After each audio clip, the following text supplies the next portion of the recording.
तो फोटोसिंथेसिस में सबसे पहले जब हम बात करते हैं तो मेन जो इंग्रेडिएंट्स लगते हैं इस रिएक्शन को कंप्लीट करने के लिए उनकी बात कर लेते हैं एक जनरल। तो फोटोसिंथेसिस में क्या क्या लगता है? एक तो लगती है हमारी सनलाइट, फिर इसके बाद लगता है कि हमारे पास वाटर अवेलेबिलिटी होनी चाहिए, कार्बन डाइऑक्साइड की अवेलेबिलिटी होनी चाहिए। तो प्लांट जो है वो सनलाइट तो ले लेता है सन से, वाटर ले लेता है रूट्स के थ्रू एनवायरमेंट में से, और कार्बन डाइऑक्साइड एटमॉस्फेयर में से। ओके, तो ये सारी चीजें जब हमारे पास आ जाती हैं तो फोटोसिंथेसिस का रिएक्शन प्लांट्स में पॉसिबल हो पाती है। लेकिन प्लांट्स को कैसा होना चाहिए? ग्रीन प्लांट्स होने चाहिए, जहां पर मतलब क्लोरोफिल ए बी ये सारे पिगमेंट्स जो है प्रेजेंट हो, अवेलेबल हो। तो हमारा पहला क्वेश्चन है,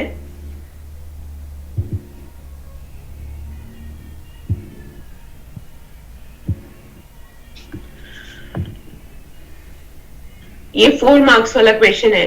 सबसे पहले जब भी नेट में हम कोई क्वेश्चन देखेंगे तो हम ये देखेंगे हमारे पास यहां पर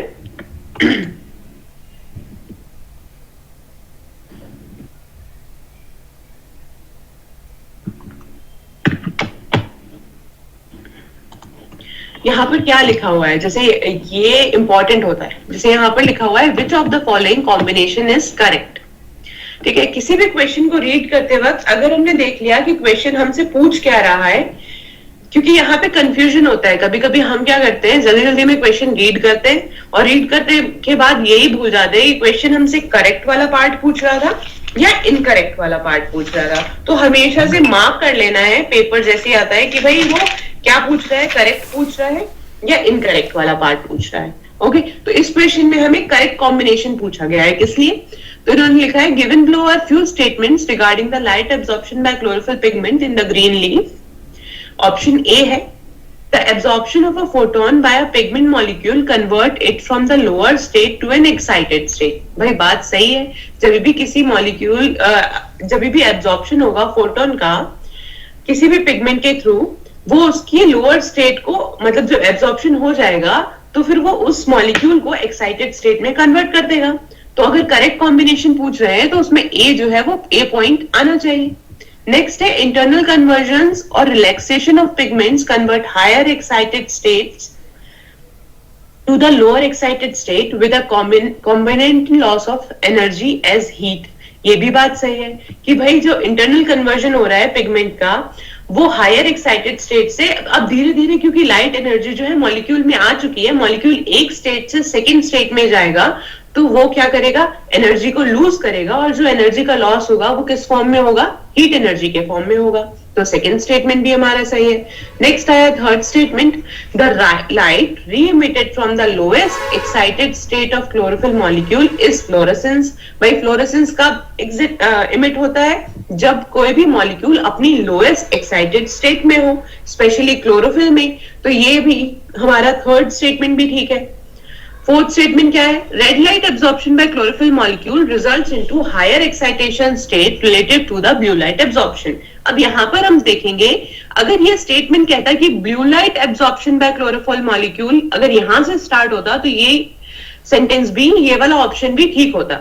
लेकिन इन्होंने रेड लाइट एब्जॉर्प्शन को बोल दिया कि ये हायर एक्साइटेशन स्टेट होता है in comparison to blue light absorption. यहां पर ये स्टेटमेंट जो है गलत हो गया। तो हमारा आंसर क्या होगा? फर्स्ट वाला, ए, बी और सी, यानी absorption of photon by a pigment molecule converted from lower state to an excited state. Then internal conversions or relaxation of pigment convert higher excited state to the lowest excited state with a concomitant loss of energy as heat. The light re-emitted from the lowest excited state of chlorophyll molecule is fluorescence. Okay? Next पे आते हैं. Next question is Stomata detached from the epidermis of common day flower। ये शायद एक experimental question है, ये भी 4 marks में ही जनरली पूछे जाते हैं कि यहाँ पे क्या हुआ है, स्टोमेटा को डे फ्लावर के एपिडर्मिस में से अलग कर दिया गया है। डे फ्लावर का जो नेम है वो है कॉमनिना कम्युनिस। सॉरी, यहाँ पे शायद इटैलिक्स नहीं हो पाया है। ये जो इसको ट्रीट किया गया saturating photon fluxes of red light. पहले कैसी लाइट दी गई? Red light.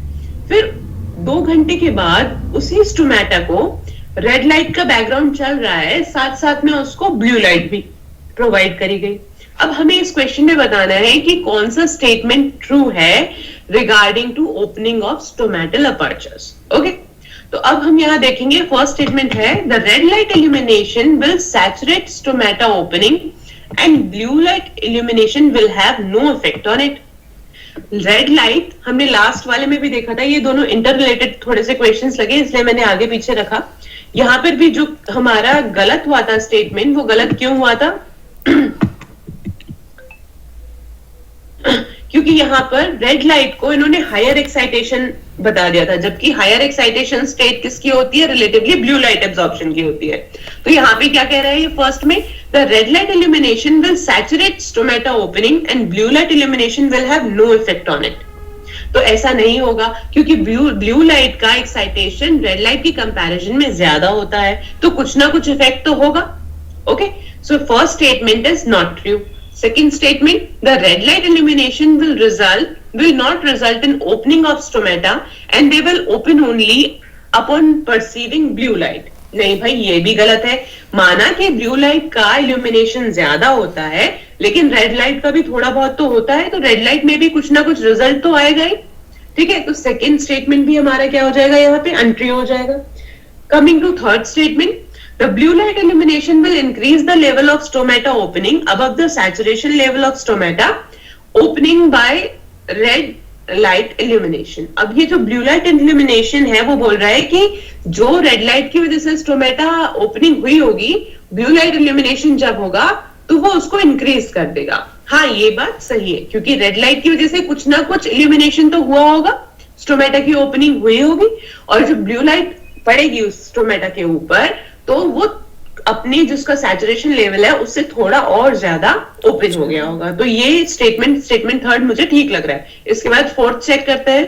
The blue light illumination will result in closing of the stomata open due to red light illumination. नहीं भाई, ऐसा भी नहीं है कि ब्लू लाइट इल्यूमिनेशन से जो है स्टोमेटा क्लोज हो जाएगा. तो नहीं, ऐसा नहीं होगा क्योंकि ब्लू लाइट का एक्साइटेशन रेड लाइट से ज्यादा है. अगर रेड लाइट से ओपन हो रहा है तो एटलीस्ट ब्लू लाइट से थोड़ा बहुत बढ़ जाना चाहिए.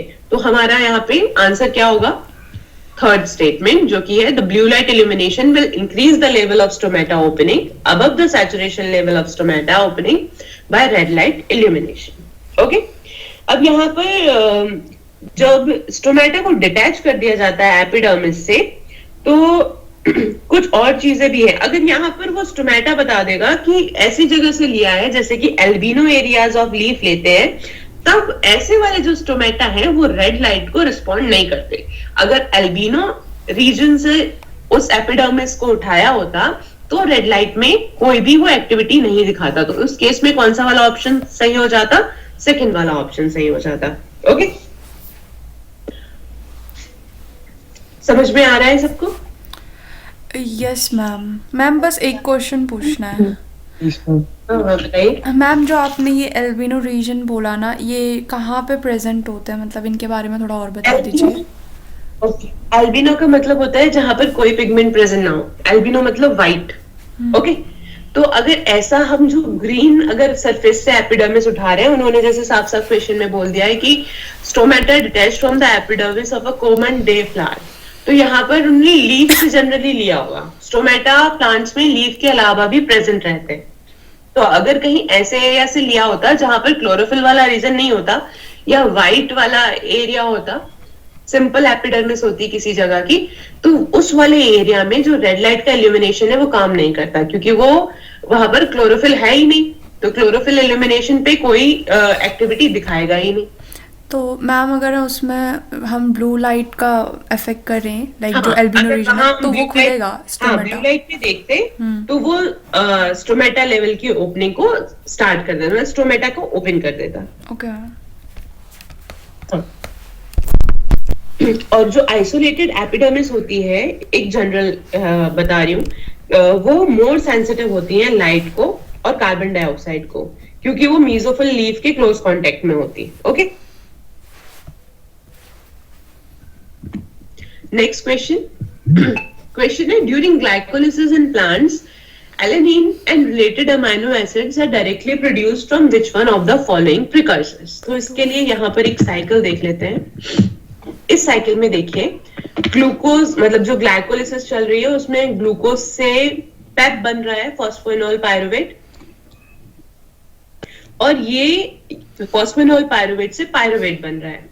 अब ये जो पायरुवेट है ये या तो चला जा रहा है टीसीए साइकिल में, ठीक है, और इसके अलावा इस पायरुवेट को एज अ सबस्ट्रेट कई और चीजों के लिए भी लिया जा रहा है, जैसे इससे लैक्टेट भी बनाया जा रहा है टू एंड फ्रो, लैक्टेट से पायरुवेट, पायरुवेट से लैक्टेट, देन ये एसीटेट बनाने में भी हेल्प कर रहा है, देन ये हमारे पास ऑक्सैलो एसीटेट में भी डायरेक्ट कन्वर्जन दिखा रहा है यहाँ पे। इसके बाद ये यहाँ पर एलेनिन को भी बना रहा है। तो ये साइकिल में जब आप ध्यान देंगे तो देखेंगे कि ये एलेनिन भी ट्रू एंड फ्रो है, एलेनिन कन्वर्ट हो सकता है पायरुवेट में और पायरुवेट कन्वर्ट हो सकता है एलेनिन में। तो इस क्वेश्चन का आंसर यहाँ से हमको क्लियर हो जाएगा कि ग्लाइकोलिसिस में प्लांट्स में डायरेक्टली क्या होता है प्रिकर्सर, वो होता है पायरुवेट। अब ये प्रोसेस जो है, ये जो एंजाइम करता है वो है एनालिन अमाइनो ट्रांसफेरेज। ये पायरुवेट को एनालिन में कन्वर्ट कर देता है और ग्लूटामेट को अल्फा ग्लूटाग्लूटामेट में कन्वर्ट कर देता है। ओके, तो ये यहाँ पर क्लियर आंसर इसका है। ये 2 मार्क्स के क्वेश्चन में से एक क्वेश्चन है। हमेशा हमें याद रखना है कि पायरुवेट जो है काफी सारे रिएक्शन का सबस्ट्रेट एक्ट करता है। अगर हम याद कर लेंगे तो इजी हो जाएगा। जैसे एनालिन का, जैसे लैक्टेट के लिए भी ये यूज होता है, जैसे टीसीए साइकिल में एसिटाइल कोएंजाइम के साथ भी ये रिएक्ट करता है, और एसिटेट फॉर्मेशन में भी यही हेल्प करता है। Next is question number 7। इसका क्वेश्चन है which of the following statement related to photosynthesis is not correct. ठीक है, अब यहाँ पर हमें ध्यान देना है कि पूछा गया है नॉट करेक्ट। अभी तक जितने पूछे गए थे वो सारे के सारे करेक्ट वाले पूछे गए थे। अब हमसे पूछ रहा है वो कि कौन सा नॉट करेक्ट है। तो फर्स्ट स्टेटमेंट है light reaction takes place in the thylakoid membrane. भाई बताइए, होती है लाइट रिएक्शन थैलाकोइड मेम्ब्रेन में? किस किसने पढ़ा है photosynthesis? Yes ma'am, yes ma'am, yes ma'am. Light reaction thylakoid membrane में होती है। हाँ, ओके, ये राइट है। Next is ATP and NADPH are produced in thylakoid membrane. जब लाइट रिएक्शन हो रही है तो क्या एटीपी प्रोडक्शन हो रहा है? जी मैम। मैम होता तो है। हाँ, तो ये सेकंड ऑप्शन भी हमारा करेक्ट हो गया। नेक्स्ट है lumen is the enclosed interconnected region of the thylakoid membrane. ये है क्या ऐसे? Yes ma'am. ओके, तो हमारे जो फर्स्ट 3 ऑप्शंस हैं वो करेक्ट हो गए, यानी फोर्थ वाला जो है नॉट करेक्ट होगा। This is one way to predict. Otherwise हम फोर्थ वाले को पढ़ लेते हैं। क्या लिख रहा है? NADPH is produced during carbon reactions by the enzyme present in stroma। वो बोल रहा है कि NADPH कहाँ प्रोड्यूस हो रहा है? कार्बन रिएक्शन से, जो स्ट्रोमा में एंजाइम प्रेजेंट है उनसे। तो भाई इसका एक्सप्लेनेशन क्या है कि जो लाइट इंडिपेंडेंट रिएक्शन है फोटोसिंथेसिस की, वो कहाँ स्ट्रोमा में प्लेस रहती है। ओके,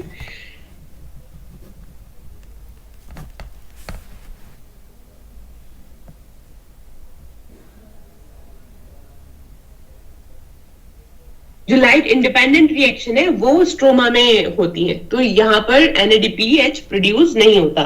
जो एंजाइम है स्ट्रोमा में वो ATP और NADPH को यूज करते हैं कार्बन को फिक्स करने के लिए कार्बन डाइऑक्साइड से और ग्लूकोज बनाने के लिए। यानी जो फोर्थ स्टेटमेंट है वो हमारा क्या हो गया? रॉन्ग हो गया कि NADPH is produced during carbon reactions by the enzyme present in stroma.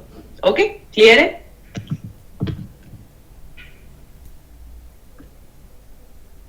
On to next question. Yes, ये फिगर हमें दिखा रहा है अलग अलग स्पेक्ट्रम, वेवलेंथ दी हुई है इसमें, और ये पूछ रहे हैं कि कौन सा वाला जो है क्लोरोफिल की है, कौन से वाली क्लोरोफिल ए की है, कौन सी क्लोरोफिल बी है, और कौन सी क्लोरोफिल कौन सी कैरोटिनॉइड है। ओके, तो ये जो एग्जाम में डायग्राम मिलेगा वो ऐसा मिलेगा, लेकिन एक ही डायग्राम है, इसको अगर आप अच्छे से स्टडी कर लेंगे तो इजी हो जाएगा। ये रहा, यहाँ पे हम देखेंगे जो क्लोरोफिल ए है वो हमेशा अपनी पीक कहाँ पे दिखाएगा? वो दिखाएगा अपनी peak absorbs lights in the blue and red region. Blue यानी 430 to 470 वाले रीजन में जो क्लोरोफिल ए है, देखो यहाँ पे 430 टू 470 वाले रीजन में ज्यादा पीक है, और सबसे हाईएस्ट पीक कहाँ आ रही है, रेड वाले में 660 टू 670, यहाँ पर रेड रीजन में 660 टू 670। इसके बाद आया क्लोरोफिल, ये अपनी पीक कहाँ दिखाएगा, ये दिखाएगा blue and yellow region of the visible spectrum, यानी ये जो ब्लू वाला रीजन है यहाँ पर इसने पीक दिखाई क्लोरोफिल बी ने, और येलो वाले रीजन में अपनी पीक दिखाई है यहाँ पर, देखिए। ओके, इसके बाद में जो कैरोटीनॉइड होगा वो हमेशा लाइट ब्लू ग्रीन और वॉयलेट रीजन में एब्जॉर्ब करेगा। ब्लू ग्रीन ये रीजन रहा कैरोटीनॉइड का, यानी जो हमारा ग्राफ था उसमें क्लोरोफिल ए कहाँ है,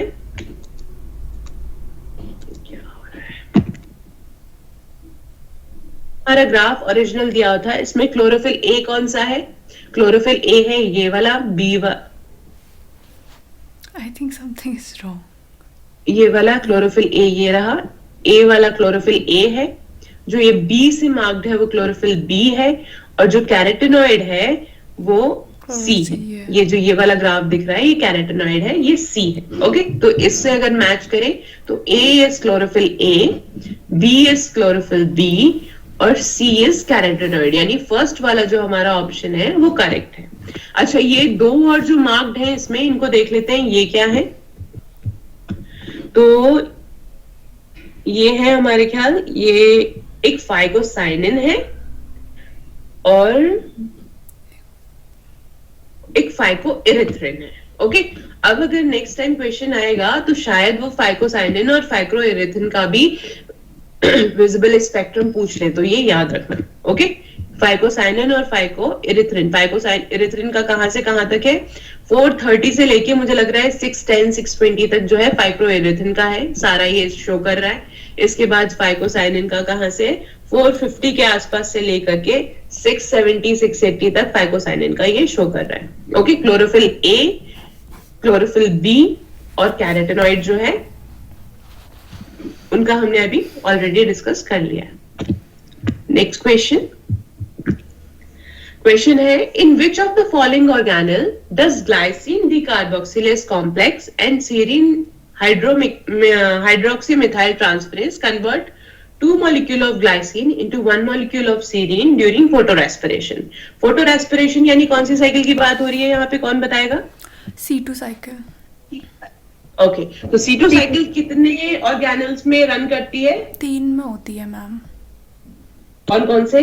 chloroplast, Mitochondria- peroxisomes and mitochondria.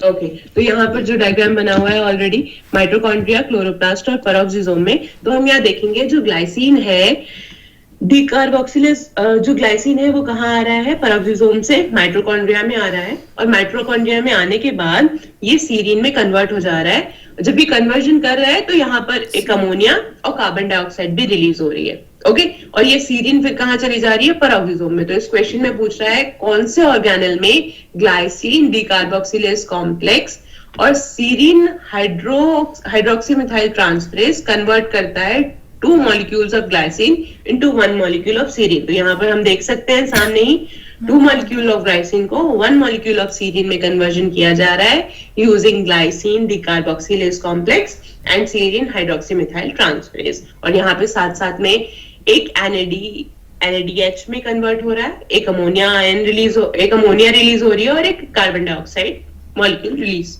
हो रहा है। तो इसका आंसर क्या हो जाएगा, माइटोकॉन्ड्रिया, थर्ड वाला। ओके, ये डायरेक्ट क्वेश्चन है। अगर आपको C3 C2 साइकिल और कैम पाथवे, ये आपको अगर दिमाग में इसका इमेज बना हुआ है ना, तो आप इजीली इनको आंसर कर सकते हो। नेक्स्ट क्वेश्चन इज, photorespiration और C2 cycle takes place in 3 distinct organelles in the plant cell। अब इसमें उन्होंने ऑलरेडी बता दिया कि भाई 3 जगह में होता है। अब कुछ स्टेटमेंट दे दिए, हमें उसमें से बताना है कि करेक्ट स्टेटमेंट क्या है। तो reduced ferredoxin and ATP are required for photorespiration and assimilation of resulting NH3। वो बोल रहा है कि रिड्यूस फेरेडॉक्सिन और एटीपी की जरूरत होती है फोटो रेस्पिरेशन के लिए और अमोनिया के एसिमिलेशन के लिए। तो क्या ये सही है? आपके सामने पाथवे है, मुझे देखकर बताओ क्या रिड्यूस फेरेडॉक्सिन और एटीपी का रिक्वायरमेंट है? मैम फेरिडॉक्सिन तो कहीं नहीं है। और यहाँ पर एटीपी एटीपी है, क्लोरोप्लास्ट में चाहिए ना एक जगह पे ग्लिसरेट टू पीजीए कन्वर्ट करने में। हाँ, तो दोनों अगर देखा जाए एटीपी और यहाँ पर NH3 का जब इवोल्यूशन हो रहा है वहां पर ना ही हमें एटीपी का जरूरत, यहाँ पे NADH जरूर बन रहा है लेकिन एटीपी का रिक्वायरमेंट नहीं है, ना ही रिड्यूस फेरिडॉक्सिन यूज हो रहा है। तो फर्स्ट स्टेटमेंट जो क्या है वो गलत हो गया। सेकंड पे आए तो photosynthetic electron transport provides energy rich ATP and NADPH for photo respiration. तो वो बोल रहा है कि ये जो फोटोसिंथेटिक इलेक्ट्रॉन ट्रांसपोर्ट है वो प्रोवाइड करता है एटीपी और NADPH फोटो रेस्पिरेशन के लिए। तो ये सही है। Yes, ma'am. हाँ ना, एटीपी का इवोल्यूशन भी हो रहा है, मतलब एटीपी भी इवॉल्व हो रही है और NADH भी इवॉल्व हो रहा है। फिर थर्ड पे आता है glutamate is translocated glutamate is translocated from chloroplast to peroxisome while alpha ketoglutarate is translocated from peroxisome to chloroplast। तो हम देख लें ग्लूटामेट जो है वो कहां से translocated from chloroplast to peroxisome. Okay, यहां से हाँ ट्रांसलोकेट हो रहा है और while alpha ketoglutarate is translocated from peroxisome to chloroplast. Is glycolate.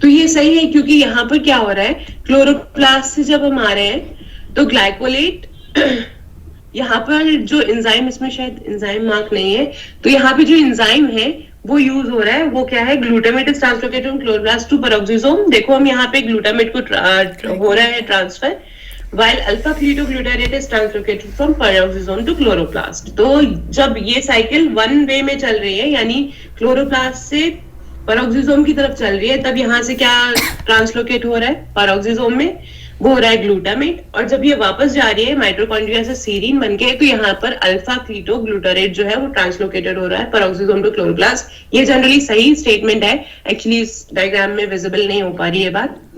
अब डी स्टेटमेंट देख लेते हैं क्या है। The action of enzyme serine hydroxyl methyl transferase takes place in peroxisome. ये पेरोक्सिसोम में होता है क्या, सीरीन हाइड्रोक्सी मिथाइल ट्रांसफरेज का एक्शन? नहीं, माइटोकॉन्ड्रिया में होता है। तो डी वाला जो है हमारा गलत हो गया, ए हमारा गलत था, डी हमारा गलत हो गया। सी वाले का विजिबल यहाँ नहीं दिख रहा है लेकिन ये सही बोल रहा है, इसीलिए हमारे पास जो ऑप्शन अवेलेबल है बी और सी सही है। तो answer will be third option B and C. Okay, अब नेक्स्ट पे जाते हैं। Which of the following statement regarding PEPcase is incorrect. वो बोल रहे हैं, अब पैपकेस है क्या पहले वो देख लो। पैपकेस एक एंजाइम है जो कि दोनों में प्रेजेंट होता है, आपका C4 प्लांट्स में भी प्रेजेंट होगा और कैम प्लांट्स में भी प्रेजेंट होगा। लेकिन C4 प्लांट्स में जब डे टाइम होगा तो ये लाइट की सिग्नलिंग से पैपकेस काइनेज पैपकेस में कन्वर्ट हो जाएगा और पैपकेस जो है एक्टिव फॉर्म में आ जाएगा, ठीक है। पर यहाँ पर कैम प्लांट्स में क्या होता है, ये एंजाइम नाइट के टाइम पे एंडोजिनस सर्काडियम रिदम की वजह से पैपकेस काइनेज एक्टिवेट होता है और वो फिर पैपकेस को एक्टिव फॉर्म में कन्वर्ट कर देता है। यानी ये समझिए प्लांट्स में पैपकेस नाइट में एक्टिवेट होता है और नॉर्मल C4 प्लांट्स में पैपकेस जो है वो डे में एक्टिवेट होता है, ठीक है। तो यहाँ पर यही हमें शायद ढूंढना है, ड्यूरिंग द डे इनकरेक्ट वाला ढूंढना है ना, करेक्ट वाला नहीं ढूंढना है। तो during the day C4 PEPcase is inactive, C4 में पैपकेस डे में इनएक्टिव होता है। तो यहीं पर बात गलत हो गई क्योंकि C4 साइकिल में पैपकेस जो भी C4 साइकिल है वो कहाँ कब परफॉर्म हो रही है, डे टाइम में परफॉर्म हो रही है। तो C4 साइकिल में जो पैपकेस एंजाइम है वो किस टाइम एक्टिव होना चाहिए, डे में एक्टिव होना चाहिए। यहाँ पे लिख रहा है during the day C4 PEPcase is inactive whereas CAM PEPcase is active, जबकि पैम पैपकेस हमारा कब एक्टिव है, नाइट टाइम में। तो जो फर्स्ट स्टेटमेंट है वो रॉन्ग है, ठीक है, अब बाकी स्टेटमेंट्स देख लेते हैं। पैपकेस is inactivated bye dephosphorylation.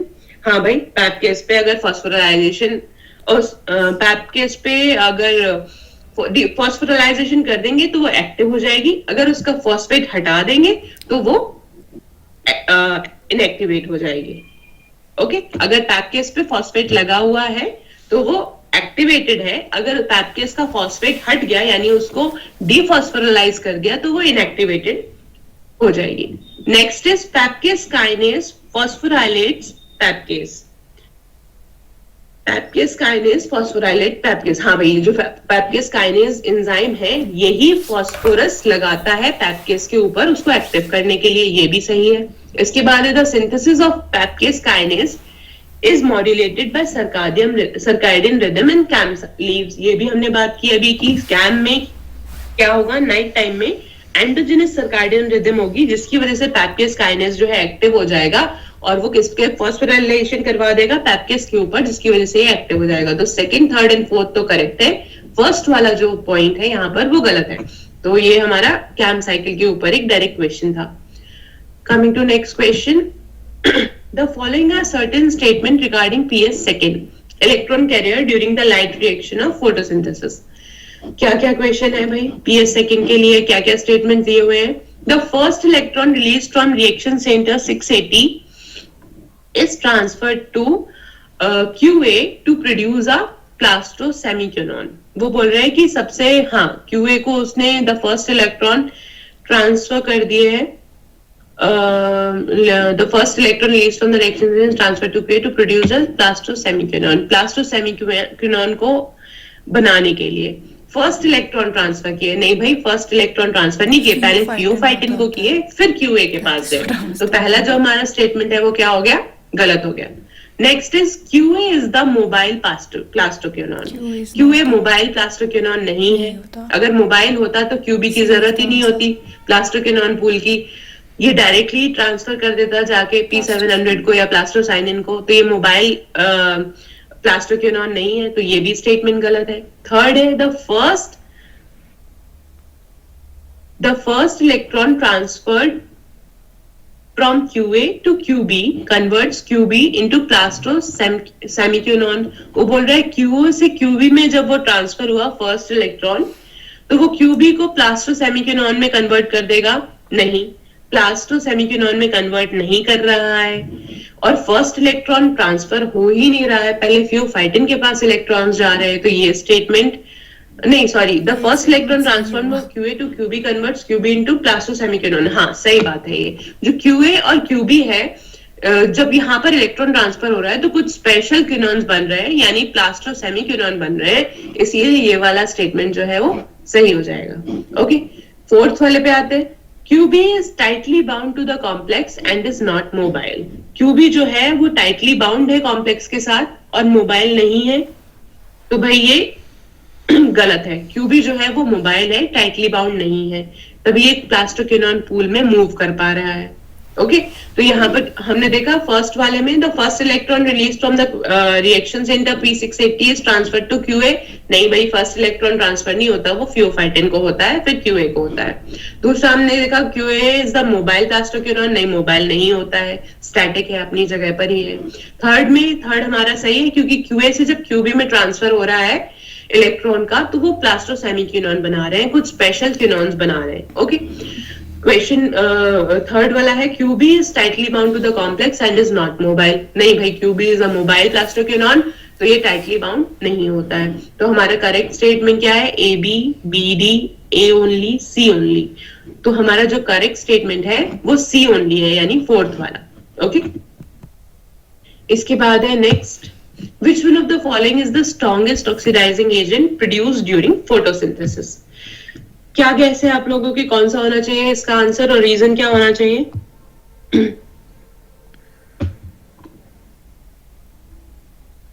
Anyone?